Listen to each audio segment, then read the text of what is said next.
So picture the scene.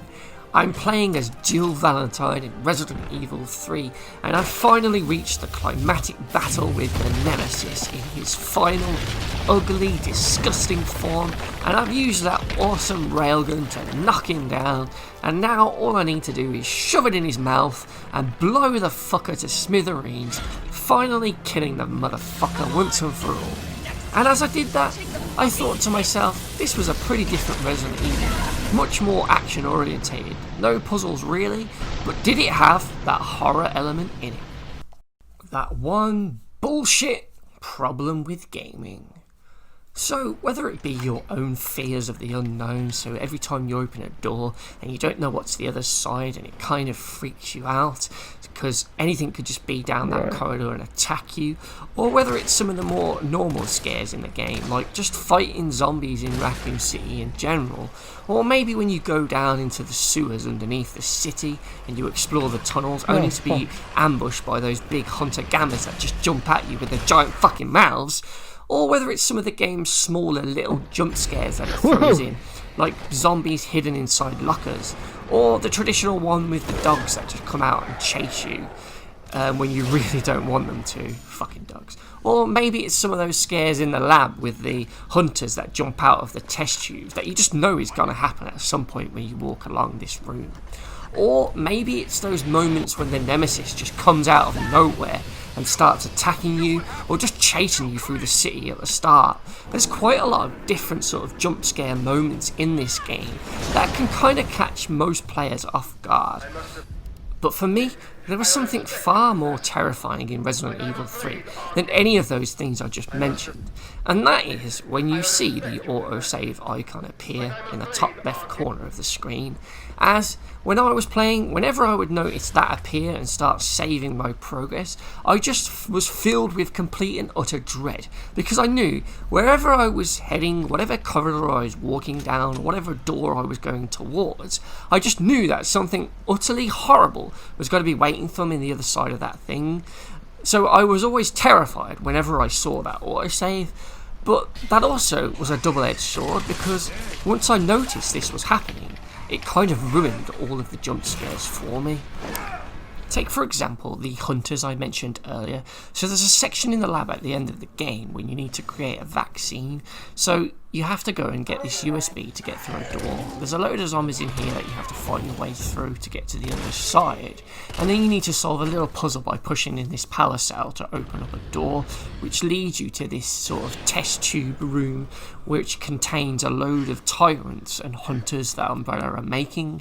So if you've played any of the Resident Evils prior to this, you'll probably know straight away that someone's going to come out of one of these tubes at some point.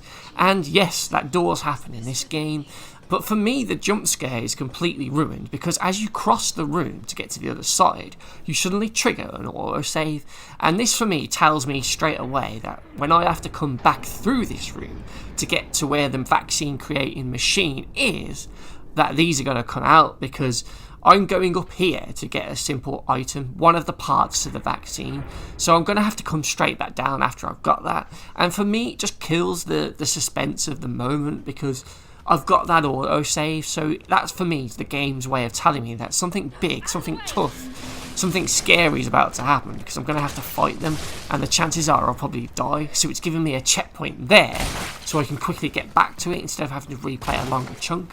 And for me, once I started to pick up on this, the way the autosave would always appear before a big moment or a big scare, it did really just kill the horror sort of aspect of the game.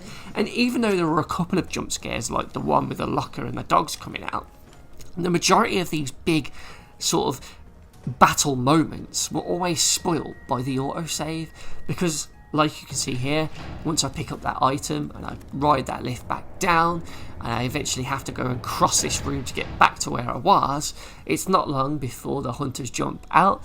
And for me, I just knew it was coming. I was prepared. Even the first time I played this, I knew they would jump out. And it's not just because of playing the past Resident Evil, it's because I've still that autosave icon, because I knew something would happen here. So just like Jill here in a moment, it really did just kill that horror sort of aspect of the game for me. as most of these jump scares were really obvious when they were about to happen, and most of these tough fights were obvious because it would always just autosave.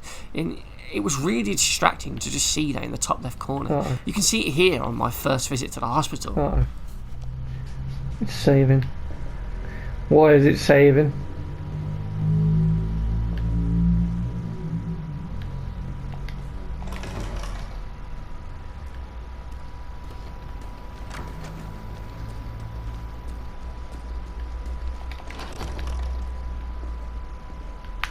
Fucking hell. Oh shit. It's frustrating because they really do repeat this auto-save before a big moment so many times throughout the game, especially in the hospital level. And while this is perfectly fine in a normal action game where it doesn't really matter, when you're playing a horror game like this where some jump scares are quite important to the experience, having a big auto-save icon just flash up on screen just kind of robs you of those surprise sort of shock jump scare moments, because it's just a big call sign to the fact that something's about to go down, and it just really just dilute the whole horror sort of aspect of this game that's already quite low on that to begin with. Right, come on then, Hunter. I know you're gonna come out now. It's only a matter of time. Here we go, look, it's saving.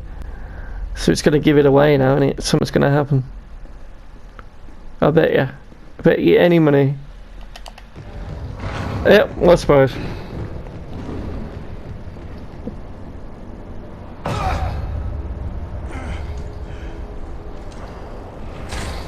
Oh shit. Too bad I knew you were coming. I mean, I knew it was coming anyway, but the fact that you can see the save icon, that just kind of gives it away. Alright, bitch. Take that. I just think it's really frustrating that the autosave just gives a lot of these moments away, because they are, for me, some of the best bits of a horror game when it just catches you off guard and makes you jump. And unfortunately, a lot of these moments in Resident Evil 3 were just ruined by the autosave. Even some of the Nemesis encounters when he would just burst through the wall was kind of ruined, because when you were walking down that street, it would autosave, so you kind of knew something was about to go down. And I just wish you could just turn the option off or make the icon animation just less subtle and harder to just notice when you're playing.